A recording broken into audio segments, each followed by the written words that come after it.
Hey, how's it going? It's Isaiah Grant back with another nighttime darkroom session with Thinking in Circles. And today, or tonight rather, what I want to talk to you guys about is the deep structure of the tarot. And the reason why I want to talk to you guys about this is because something so simple, you could say maybe, at first sight for individuals that are first starting to read the tarot, 78 cards, understanding them is very daunting.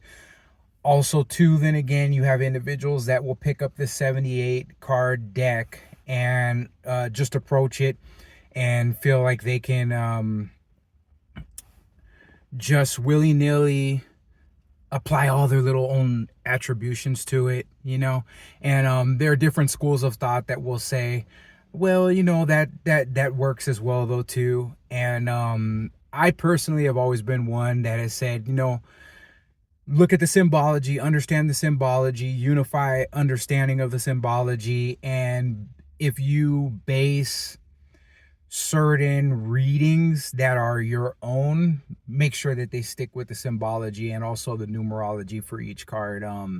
That's the school I come from. I really took my time to sit and study tarot when I was learning it, and I had a lot of time to do it because I did it when I was incarcerated. And I'm going to put up a quote by Eliphas Levi on the screen that pretty much explains in a nutshell.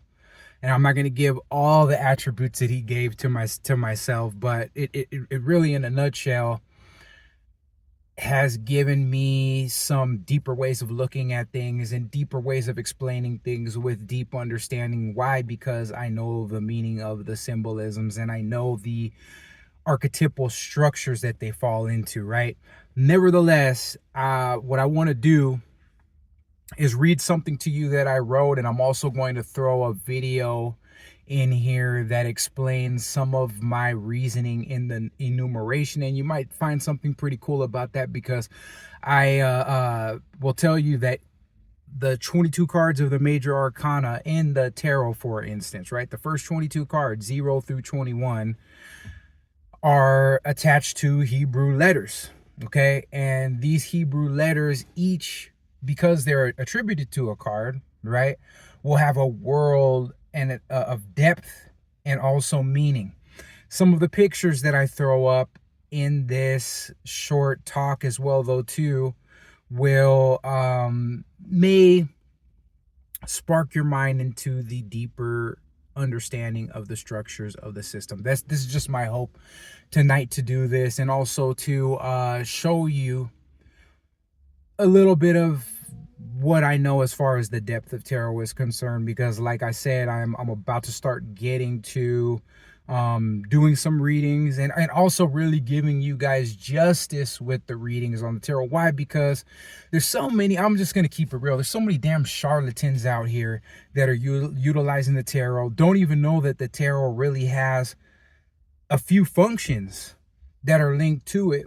One of the functions being utilizing the symbol set as it is to understand the deeper parts of the psyche, to understand dreams, to interpret dreams through the tarot, to really probe the psyche. So for self-knowledge, you also have divinatory aspects, and you can also use these cards as a deeper gateway into understanding gematria, into understanding some of the more Kabbalistic uses of the tarot, okay? And while that does deal with self-exploration, self-knowledge, which was the first one that I mentioned in talking to you about this already, it is kind of something a little bit different as well, okay? Because it basically gets into what you could call magical theory, ceremonial magical theory, and it also gets into the deeper workings of how your OS, called the objective psyche, you could say, works. Okay, you can basically get an inner understanding of those workings so that you're not so lost in what seems like muck that the psyche can give you. Okay, so without further ado, I'm going to start reading what I prepared for you guys today, okay? So this little mini lecture is called The Deep Structure of the Tarot. The structure of the tarot that directly mirrors our mundane affairs, okay, which we're going to talk about the minor arcana when I'm talking about the mundane affairs, reflects that there are 40 different life situations and 16 different types of people that receive and respond differently to these life situations, each in a particularly polarized way. You might recall that in the MBTI, okay, which is a personality test that you can take that's basically how I found out that I was an INTJA, okay? There's 16 types in that test, okay? So we're not far off by looking at the 16 court cards as personality types, which even general readers will do that know nothing about the MBTI, okay? If each of the 16 types of people experience 40 different life situations, this is from their own perspectives, each of those 40 situations, okay? One perspective for each of those 16 individuals, right? Each of those 16 different types, right? Of 40 different situations, right? That would give us an array of 640 perspectives. What a shining diamond that is if you could look at the rays of light glinting off of that, okay? That would give us an array of 640 different perspectives, okay? If the 16 type of people experience 40 different life situations, each from their own observational point of view of looking at these 40 different life situations, which they each have different ways of looking at it, okay?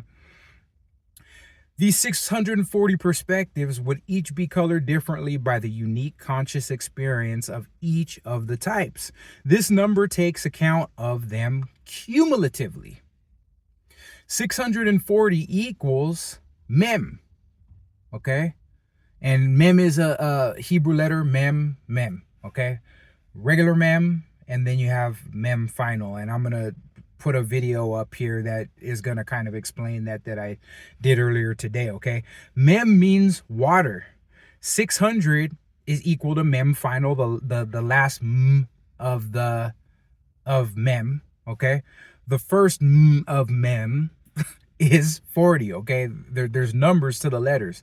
And as in the Hebrew language, each of the letters is a number. A lot of times when people in Hebrew are writing out numbers for things or writing out, numbers for money and different stuff, they'll be the letters and they'll add those up, okay? So that's a cool little fact. So 600 is mem final, 40 is mem written in its normal form. Mem equals water. It also equals the hangman. That letter is affixed to the hangman card, which is number 12. Okay, the hangman tarot card expresses surrender, suspension, and dissolution of the egoic standpoint. This is very important to remember, which may be exactly what this system of the tarot can lead to if worked with correctly. How do we work with it correctly? Understand those first three uses that I was telling you earlier in this short lecture, okay? Water is that which receives form. Experience is that which consciousness undergoes. The psyche must be dissolved into experience before it can be recomposed. Think about how water works. It can turn into a steam. It can turn into ice. It can just sit there and be sedentary water. It can be, and if it's sedentary and if it's in nature, it could be the breeding pool of all forms of life, and it takes the form of whatever it is put into, okay? This is how we need to be, okay? And that goes back psychologically, if we want to call it something. Neuroplasticity has a lot to say about that, okay? Just in itself, the trait openness as well too, okay? The psyche must be dissolved into experience before it can be recomposed. Water symbolically entails a completed reservoir of experience plus the ongoing act of experiential dissolution. Meaning that if we truly look at all of the 40 life experiences, which are in the Minor Arcana, okay, none are solid or permanent, but situations that lead to yet another form of conscious experience. And these 40 that I'm talking about are the numbers ace through 10 of all four suits. 4 times 10 would be 40. This is what the Minor Arcana has in it, but also too we have 16 other cards, which are the court cards or face cards, which represent people in your life if you're using them for divinatory readings. But a lot of times too, they correspond to certain aspects of your personality that are popping up that you may wear as social masks to get from point A to point B in a given situation, okay?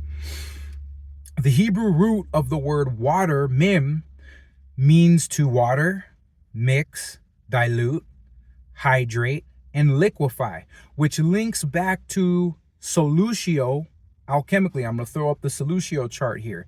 And water as an element marks the first step in alchemy.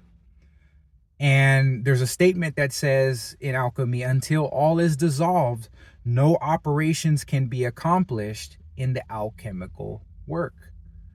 I'm going to throw up that solutio chart, meaning that one has to come to grips with situations, and that usually represents a surrender and acquiescing into a situation so that one can be transformed or joined with it, or so that the dross can be wiped away from the situation and you can be left with that which is pure, okay? So that layover that I threw up here of the solutio chart for alchemy will show you what some of these things would link to, okay? The realms of the personal unconscious and the complexes that dwell therein deal with the here and now as pertains to the ego and the filtering personality, which is deciding upon what it is experiencing based upon its fated and imposed life experiences, which is its own particular coloring, we might say, or surrendering of the ego to the situations that are being presented, right? We were talking about solutio, surrendering to the situation, blending with it, becoming one with it, while waiting for something usable to unfold. For example, something manipulable. It's waiting for something, the ego's waiting for something manipulable by the deciding conscious factors of the ego itself, that's what the ego does, which it is able to identify and grasp. Sometimes we have to surrender to something before we're able to see, okay, this is my opening, this is how I can turn around and act. And you see this happening in those 40 situations that are in the Minor Arcana, okay?